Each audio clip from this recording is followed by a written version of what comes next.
Megatherium, the enormous extinct ground sloth that dominated its ecosystem, was one of the largest land mammals to ever exist. But just how did this massive sloth survive in a world full of danger and uncertainty? This incredible creature lived during the Pleistocene epoch and could weigh up to 4 tons with a height of over 20 feet, making it an impressive sight to behold.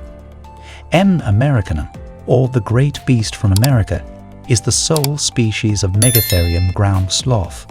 Modern sloths are generally less than a meter long and weigh approximately 5 kilograms. However, experts believe the Megatherium was up to 10 times bigger.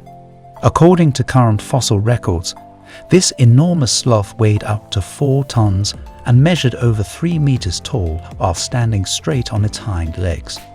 Megatherium was around 6 meters long from head to tail on average. Its skeletal form implies that it walked on all fours over extended distances to equally distribute its weight. However, the Megatherium's short hind legs and broad pelvis indicate that it spent a lot of time upright and reclining back on its hind legs and short, thick tail. The gigantic 7-inch claws of Megatherium are an intriguing feature of their anatomy. Because of the length of its claws, this huge sloth could not walk on the flats of its paws like any other animal.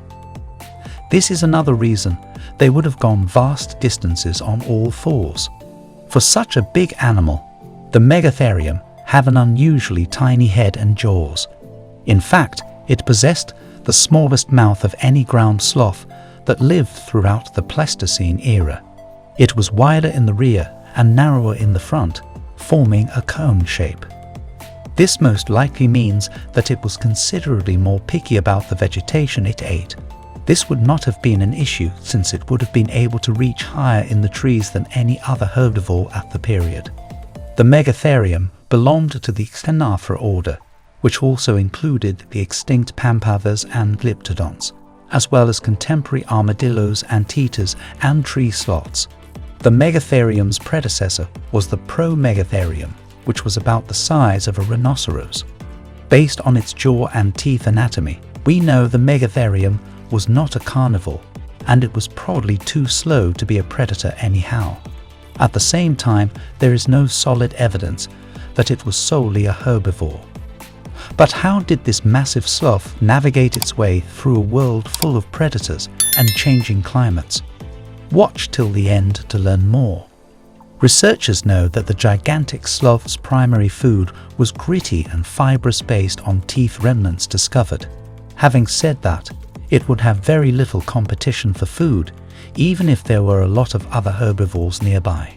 It would not only have been capable of eating low plants or digging for roots, but it would also have been able to reach higher than most other plant eaters. There is also speculation that the Megatherium ate flesh to boost its diet.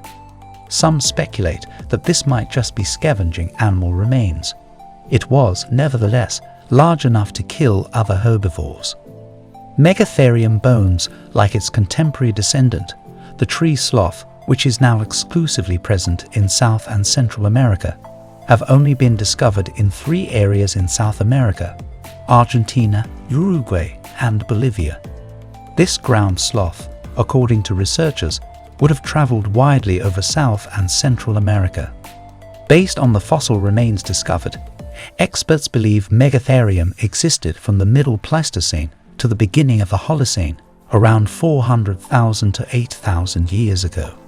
The Megatherium would never have had to be concerned about running out of food. Even if other animals ate all of the ground flora, they would have had access to the treetops. And because of where and when the Megatherium existed, there were not many predators capable of taking it down, and there is no indication of what creatures would have endangered them. Manuel Torres found the first Megatherium fossils in Argentina in 1978. He discovered them near the Lujan River's bank.